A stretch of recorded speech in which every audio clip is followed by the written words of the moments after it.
राधे राधे, जय श्री कृष्ण। सफला एकादशी व्रत कथा। चंपावती नगरी में एक महिष्मान नाम का राजा राज्य करता था। उसके 4 पुत्र थे। उन सब में लुम्पक नाम का बड़ा पुत्र महापापी था। वह सदा पर स्त्री तथा वैश्यगमन में अपने पिता का धन नष्ट करता था तथा देवता, ब्राह्मण और वैष्णवों की निंदा किया करता था। जब राजा को अपने बड़े पुत्र के ऐसे कुकर्मों का ज्ञान हुआ तो उसने उसे अपने राज्य से निकाल दिया और लुम्पक विचारने लगा कि अब मैं कहाँ जाऊँ, क्या करूँ। अंत में उसने चोरी करने का निश्चय किया। वह एक दिन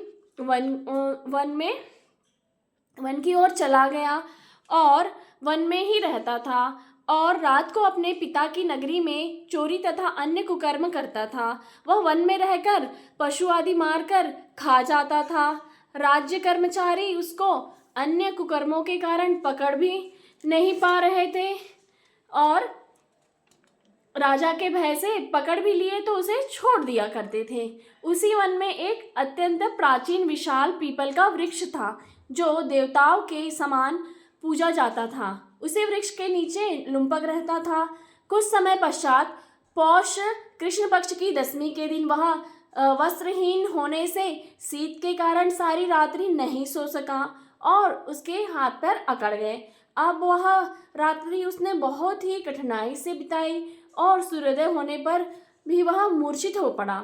मध्याह्न के समय सूर्य की गर्मी से उसकी मूर्छा दूर हुई और होश में आकर गिरता पड़ता वन में भोजन की तलाश में गया, परंतु व्यथा के कारण जीवों को मारने में असमर्थ था। इस कारण वृक्षों से गिरे हुए फल बीनकर उसने अपने गुजारा करा और उस समय तक सूर्य भगवान अस्त हो गए थे। अतः उसने उन फलों को पीपल के वृक्ष के नीचे रख लिया और कहने लगा, भगवान, यह सब फल आपके ही अर्पण है, आप ही इनसे तृप्त होइए। उस रात्रि को दुख के मारे उसे नींद भी नहीं आई और उपवास और जागरण से भगवान अत्यंत प्रसन्न हुए।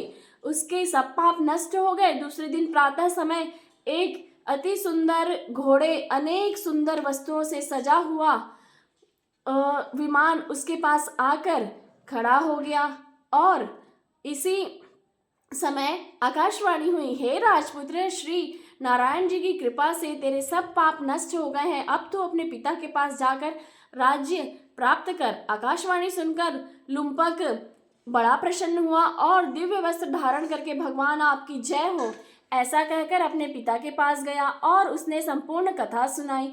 कथा सुनकर उसके पिता ने बड़ी प्रसन्नता से उसे समस्त राज्य का भार सौंपकर वन को प्रस्थान कर लिया। अब लुम्पक शास्त्र अनुसार राज्य करने लगा। उसके स्त्री पुत्र सभी नारायण के परम भक्त हो गए। वृद्ध होने पर भी वह अपने पुत्र को राज्य का कार्य सौंपकर तपस्या करने के लिए वन में चला गया और अंत में बैकुंठ को प्राप्त हुआ। अतः जो मनुष्य भक्ति पूर्वक सफला एकादशी का यह व्रत करता है उसको अंत में मुक्ति मिलती है। जो मनुष्य इस सफला एकादशी का व्रत नहीं करते हैं वे पूंछ और सिंगों सहित पशु के समान है। इस सफला एकादशी के महात्म्य से को पढ़ने अथवा श्रवण करने से मनुष्य को अश्वमेघ यज्ञ की प्राप्ति होती है। इस दिन तिल गुड़ का सागार लिया जाता है। दूध से बनी हुई मिठाई, फल, मेवा ले सकते हैं। जिन लोगों के भी मनोरथ सिद्ध करना हो, किसी भी परीक्षा में उत्तीर्ण होना हो, वो सफला एकादशी का व्रत अवश्य करें, अवश्य ही सफलता मिलेगी। जय श्रीमन नारायण, जय लक्ष्मी नारायण।